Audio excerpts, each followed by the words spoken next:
Good morning बच्चों, मैं मधु त्रिपाठी प्रस्तुत हुई इकोनॉमिक्स का एक और नया वीडियो लेकर के। तो आज के इस वीडियो में मैं आपको उदासीनता वक्र के बारे में बताने वाली हूँ। बच्चों, उदासीनता वक्र का प्रतिपादन सबसे पहले अंग्रेज अर्थशास्त्री प्रोफेसर एजवर्थ के द्वारा किया गया। तो बच्चों, अब हम आपको बताएं कि उदासीनता वक्र क्या है। तो उदासीनता वक्र किसी उपभोक्ता के व्यवहार को बताने वाला वक्र होता है। उदासीनता वक्र क्या है? किसी उपभोक्ता के व्यवहार को बताने वाला वक्र होता है। और उदासीनता वक्र जो है, इसके अंतर्गत देखिए यहाँ पे हमने चित्र बना रखा है पहले से उदासीनता वक्र का, कि ये उदासीनता वक्र जो है इस पर कई बिंदु होते हैं और इन बिंदुओं में, ये बिंदु क्या है, दो वस्तुओं के संयोग को बता रहे हैं। जैसे यहाँ पे आप देखते हैं कि ये ए बिंदु है, ए बिंदु पर y की कितनी इकाइयाँ हैं, 15 इकाइयाँ हैं और x वस्तु की 1 इकाई है। तो ये इसी प्रकार से और भी संयोग है दोनों वस्तुओं के। तो इस पर यदि हम किसी भी बिंदु का चुनाव करते हैं तो उस बिंदु पर उपभोक्ता को जो भी उपभोग सामग्री प्राप्त होती है, उसके उपभोग करने से उपभोक्ता को सभी बिंदुओं पर या उस उपभोक्ता को समान संतुष्टि प्राप्त होती है। चाहे वो किसी भी बिंदु का चुनाव करे, उससे प्राप्त होने वाली उपयोगिता कैसी होती है, समान होती है। अब हम इसे यदि और सरल शब्दों में कहना चाहें तो कह सकते हैं कि उदासीनता वक्र दो वस्तुओं के सभी ऐसे, या उदासीनता वक्र दो वस्तुओं के उन विभिन्न संयोगों को प्रकट करता है, उन विभिन्न संयोगों को बताता है जिससे उपभोक्ता को समान संतुष्टि मिलती है। चाहे वो किसी भी संयोग का चुनाव करे, चाहे वो ए संयोग का चुनाव करे, चाहे वो ई संयोग का चुनाव करे, दोनों पर उसे प्राप्त होने वाली संतुष्टि कैसी होगी, समान होगी। तो बच्चों, ये तो है कि क्या है उदासीनता वक्र। उदासीनता वक्र में आपको बताया कि तो दो ही वस्तुओं का जो संयोग है, उन दोनों संयोगों से जितने भी, ये आपका आईसी है ना, मतलब उदासीनता वक्र है, इंडिफरेंस कर्व है, और इस पर कोई भी बिंदु का चुनाव यदि उपभोक्ता करेगा तो उसे क्या मिलेगी, समान संतुष्टि मिलेगी। देखिए, हम इसको तालिका के माध्यम से समझते हैं। ये हमने यहाँ पे तालिका बना रखी है पहले से, यहाँ हमने संयोग ले रखे हैं और x और y दो वस्तुएं हैं। यदि हम यहाँ पे लिख भी देते हैं संयोगों को तालिका में, पहले संयोग में हम क्या कर रहे हैं, x वस्तु की 1 इकाई ले रहे हैं, वही y वस्तु की 15 इकाई है। देखिए, ये पहला संयोग जो है वो x वस्तु की 1 और ये y वस्तु की 15 इकाइयों का कॉम्बिनेशन है, संयोग है। दूसरा जो संयोग है वो आप देखोगे कि x वस्तु की 2 इकाइयां हैं और वही y वस्तु की कितनी इकाइयां हैं, 11 इकाइयां हैं।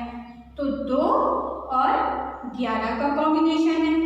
तीसरी जो इकाई है तीसरा जो हमारा संयोग है सी बिंदु, यहाँ पर x वस्तु की 3 इकाइयाँ और y वस्तु की 8 इकाइयों का कॉम्बिनेशन। इसके बाद जो है वो है 4, 6, फिर 5 और यहाँ पे हमारा कितना है, 5। इस प्रकार से हम देखते हैं ये सारे संयोग में हैं, किसके हैं, ये x और y वस्तु के संयोग हैं। और इन किसी भी संयोगों का उपभोक्ता चुनाव करेगा तो इन संयोगों से जो प्राप्त होने वाली संतुष्टि है, उपयोगिता है, वो कैसी होगी, बराबर होगी। यहाँ हमने दो वस्तुएं ले रखी है, x वस्तु और y वस्तु, तो यहाँ इनकी मात्राएं हैं, वह इनके संयोग हैं। अब ये अगला कॉलम जो है सीमांत प्रतिस्थापन की दर, जिसको आप MRT भी बोलते हैं, मतलब मार्जिनल रेट ऑफ ट्रांसफॉर्मेशन। तो यहाँ पर आप देख रहे हैं कि जब हम x वस्तु की 1 इकाई और y वस्तु की 15 इकाइयों उपयोग कर रहे हैं, इसके बाद एक संयोग में b संयोग में क्या किया हमने, 4 जो है कितनी कम कर रहे हैं हम, y की 4 इकाइयाँ कम कर रहे हैं और x वस्तु की कितनी इकाई बढ़ रही है, 1 इकाई। तो इनके बीच में सीमांत प्रतिस्थापन की दर कितनी आ गई, 4:1 आ गई। इसी प्रकार से हमने बाकी का भी सीमांत प्रतिस्थापन की दर को निकाल लिया है।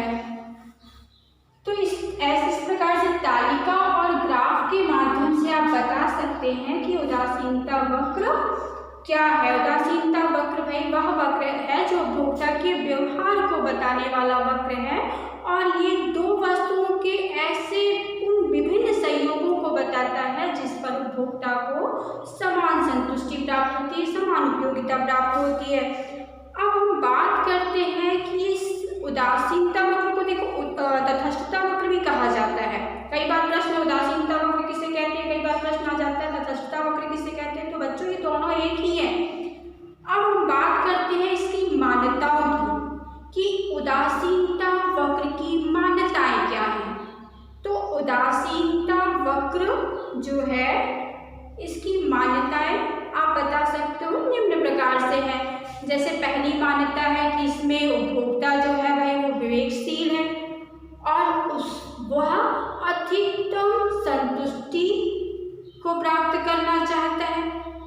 अगली जो इसकी मान्यता है कि उपभोक्ता विशेष वस्तु की मात्राओं के आधार पर ये बता सकता है कि किस वस्तु में उपयोगिता कितनी कम और कितनी ज़्यादा है। अगली जो इसकी मान्यता है कि दो ही वस्तुओं का उपभोग किया जा रहा है, x वस्तु और y वस्तु का उपयोग किया जा रहा है। इसके अलावा बता सकते हैं कि उपभोक्ता की आय में भी कोई परिवर्तन नहीं होता है, इसकी मान्यता है। उपभोक्ता की रुचि, आदत, पसंद में भी किसी प्रकार का कोई परिवर्तन नहीं होता है। वस्तुओं की कीमतें भी कैसी होती हैं, स्थिर होती हैं, उसमें भी परिवर्तन नहीं होता है। और इसकी मान्यता ये भी है कि उदासीनता वक्र जो है इसका ढाल बाएं से दाएं की ओर, नीचे की ओर होता है। उदासीनता वक्र जो है वह मूल बिंदु के ओर कैसा होता है, उन्नतोदर होता है। ये तो हो गई इसकी मान्यताएं बच्चों। अब कई बार प्रश्न आता है कि उदासीनता वक्र की विशेषताएं बताइए। तो और बच्चे अधिकतर कंफ्यूज हो जाते हैं। वो किसमें कंफ्यूज हो जाते हैं, उत्पादन संभावना वक्र और उदासीनता वक्र, क्योंकि वहां पर भी क्या है, दो वस्तुओं की उत्पादन संभावना वक्र के अंतर्गत दो वस्तुओं की उत्पादन की संभावना को व्यक्त करता है वो वक्र, जबकि अर्थव्यवस्था में उत्पादन तकनीक और साधन जो है वो स्थिर होते हैं, दिए होते हैं। उस पर उत्पादन की संभावना को व्यक्त करने वाला वक्र होता है उत्पादन संभावना वक्र। और ये जो है आपका उदासीनता वक्र जो है ये दो वस्तुओं के उपभोग को दर्शाता है। दो वस्तुओं के सभी संयोगों को प्रकट करता है जिस पर एक उपभोक्ता को समान संतुष्टि मिलती है। तो बच्चे अधिकतर कंफ्यूज हो जाते हैं कि ये कई बार वो क्या करते हैं, उदासीनता वक्र पूछा गया है और उत्पादन संभावना वक्र लिख के चले आते हैं। और तो इसी कंफ्यूजन को मैं दूर कर देती हूँ बच्चों। आप जब उत्पादन संभावना वक्र के बारे में पूछा जाएगा तो देखिए उत्पादन संभावना वक्र इस प्रकार से बनता है बच्चों, ये देखिए आप। और आपका जो उदासीनता वक्र है ये किस प्रकार से बनता है बच्चों, इसकी आकृति इस प्रकार की होती है। अभी मैं आपको बताऊंगी कि इनकी आकृति ऐसी क्यों होती है। तो बच्चों आपको बस थोड़ा सा दिमाग लगाने की जरूरत है, आपको ज़्यादा रटने की भी जरूरत नहीं है। आप इस ग्राफ को देख करके ही इसकी विशेषताओं को बता सकते हैं। जैसे आप ग्राफ को ध्यान से देखिए, इस ग्राफ में बताया जा रहा है कि ये जो आपका उदासीनता वक्र है ये क्या है,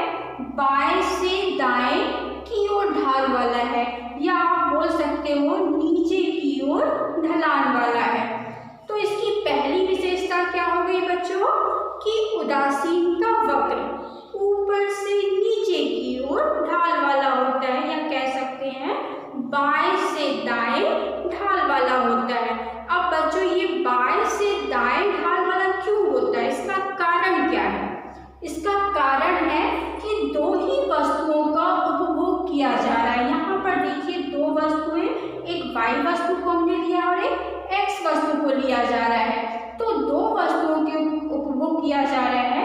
यदि उपभोक्ता को किसी एक वस्तु का उत्पादन बढ़ाना है तो उसे दूसरी वस्तु के उपभोग को कम करना पड़ेगा, ताकि उसका संतुष्टि स्तर कैसा बना रहे, समान बना रहे। यहाँ पे देखिए ये A संयोग में आप देखेंगे कि x वस्तु की केवल एक इकाई का प्रयोग किया जा रहा था, वहीं y इकाई की 15 वस्तुओं का प्रयोग किया जा रहा था। लेकिन उपभोक्ता ने जब ये x वस्तु की मात्रा को 1 से 2 कर दिया तो y वस्तु की मात्रा क्या हो गई, कम हो गई, 15 से क्या हो गई, 11 हो गई। तो कहने का मतलब है कि ये जो बाएं से दाएं ढाल होता है, इसका मुख्य कारण क्या होता है बच्चों, कि दो वस्तुओं का उपभोग किया जा रहा है और दो में से किसी एक की मात्रा को यदि बढ़ाना है तो दूसरे की मात्रा को कम करना होता है, ताकि संतुष्टि स्तर समान हो। और इसी कारण से इसका ढाल जो है वो ऊपर से नीचे की ओर होता है। तो बच्चों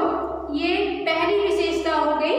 दूसरी विशेषता आप देखिए, इसकी आकृति कैसी है, उन्नतोदर है। ये जो आकृति अभी बनी है ये इस प्रकार से बनी हुई है। तो बच्चों ये आकृति जो है वो क्या होती है, उन्नतोदर। तो आप दूसरी विशेषता बता सकते हैं कि उदासीनता वक्र मूल बिंदु की ओर उन्नतोदर होता है। ये उन्नतोदर होने का कारण क्या होता है इसमें बच्चों, देख रहे सीमांत प्रतिस्थापन की दर क्या हो रही है, घट रही है। तो सीमांत प्रतिस्थापन की दर घटने की वजह से इसका जो आकृति है वो इस प्रकार से बनती है। और ये आकृति जो है वो क्या कहते हैं, इसको उन्नतोदर की आकृति कहते हैं। और अभी आपने उत्पादन संभावना वक्र में भी हमें बताया कि उसकी आकृति कैसी होती है, इस प्रकार से होती है। ये आकृति क्यों बनती है, ये आकृति इसलिए बनती है क्योंकि उसमें सीमांत प्रतिस्थापन की दर बढ़ती जाती है। तो इसकी वजह से ये जो आकृति है वो कैसी है, नतोदर है। और इस आकृति को हम क्या कहेंगे, उन्नतोदर। तो बच्चों दूसरी विशेषता क्या हो गई हमारे उदासीनता वक्र की, कि उदासीनता वक्र जो है वो मूल बिंदु की ओर कैसा होता है, उन्नतोदर होता है। और इसके होने का कारण भी हमने बता दिया कि इसके उन्नतोदर होने का मुख्य कारण है कि ये सीमांत प्रतिस्थापन की दर का घटना। अब तीसरी जो विशेषता है, तीसरी विशेषता जो है कि देखिए एक ये जो उदासीनता वक्र है, यहाँ पे हम क्या कर रहे हैं, अलग से एक छोटे से चित्र में आपको बता दे रहे हैं। देखिए एक से अधिक उदासीनता वक्र है, यहाँ नाम दे देते हैं IC0, IC1, IC2। इसको आप देखोगे ये हमारा x अक्ष है और ये y अक्ष है। तो ये जो उदासीनता वक्र आपको दिख रहा है, इसमें जो सबसे ऊंचा वाला जो उदासीनता वक्र है वो आपका कौन सा है, IC2 है।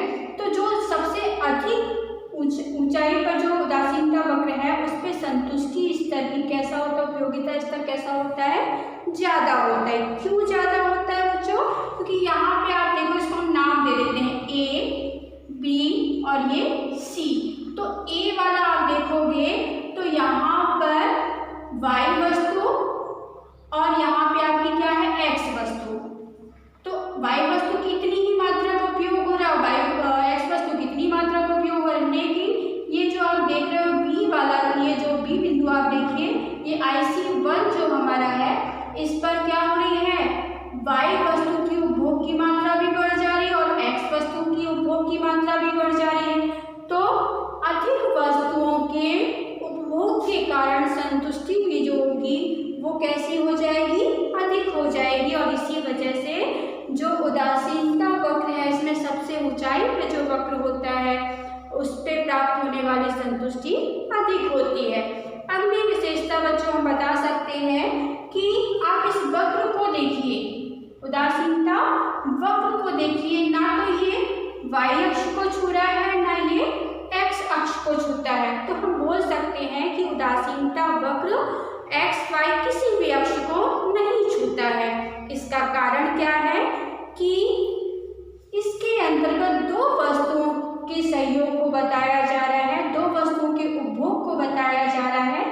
मान्यता के विपरीत है, क्योंकि मान्यता में कहा गया है उपभोक्ता जो है वो कितनी वस्तुओं का उपभोग को इसके अंतर्गत इसके माध्यम से, इस उदासीनता वक्र के माध्यम से कितनी वस्तुओं के उपभोग को बताया जा रहा है, दो वस्तुओं के उपभोग के सहयोग को बताया जा रहा है। अगली विशेषता हम बता सकते हैं कि ये देखिए यहाँ पर आपको 3 उदासीनता वक्र दिख रहे हैं। ये उदासीनता वक्र जो है ना तो एक दूसरे को काटते हैं और ना ही छूते हैं। तो बच्चों अगली विशेषता क्या हो गई कि उदासीनता वक्र दूसरे उदासीनता वक्र को ना काटते हैं ना छूते हैं। इसका मुख्य कारण क्या है कि प्रत्येक उदासीनता वक्र का अपना एक अलग संतुष्टि स्तर होता है और इस अलग संतुष्टि स्तर या विशेष संतुष्टि स्तर होता है, जिसकी वजह से ना एक दूसरे को काटते हैं और ना एक दूसरे को छूते हैं। तो बच्चों इसकी विशेषता मेरे ख्याल से समझ में आ गई होगी कि ये क्या होता है, ढाल वाला होता है, बाएं से दाएं नीचे की ओर ढाल वाला होता है। इसकी आकृति मूल बिंदु की ओर उन्नतोदर होती है।